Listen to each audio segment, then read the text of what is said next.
If you need one of those stories on how dua was answered for marriage, listen to this personal narrative of Qadi Abu Bakr. Huge scholar in Islam. He said that he was in Mecca. He was very impoverished at this time. So he goes in front of the Kaaba and he makes dua for provision.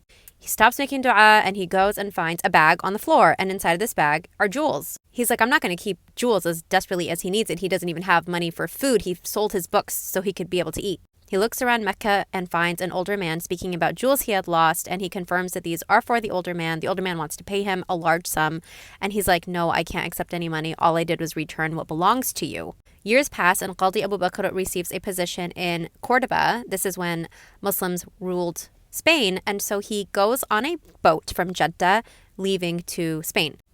A couple days in, there's a huge storm. The ship is wrecked, and he wakes up after holding onto driftwood on a beach and finds out he's in Yemen. There's a group of people who take care of him, nurse him back to health, and while he's in Yemen, he starts reciting Quran. People hear his beautiful recitation, and he starts leading salah, teaching Quran, and eventually they ask him if he could be the imam of their community because the imam whom they loved so much had passed away the year before.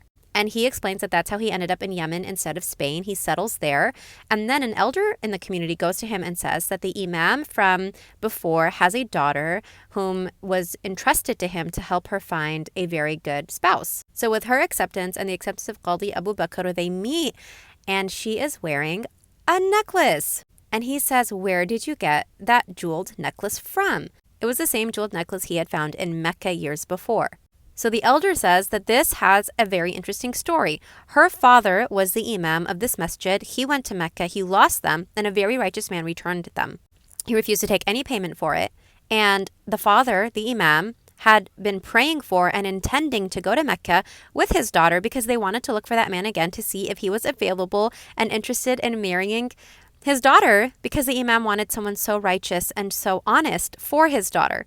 And then the elder says that he's so glad he was able to facilitate for a man of similar qualities that the imam had been praying for his daughter. And that's when Qadi Abu Bakr said, I am that man. P.S. Right now, I am fundraising for Palestinian families who I know personally who are evacuating. There's a link in my bio. If each one of us gives $20 or $100, we can literally, inshallah, help evacuate an entire family. These are links with family members here in the United States, people that I know personally whose families are trying to evacuate. Please support.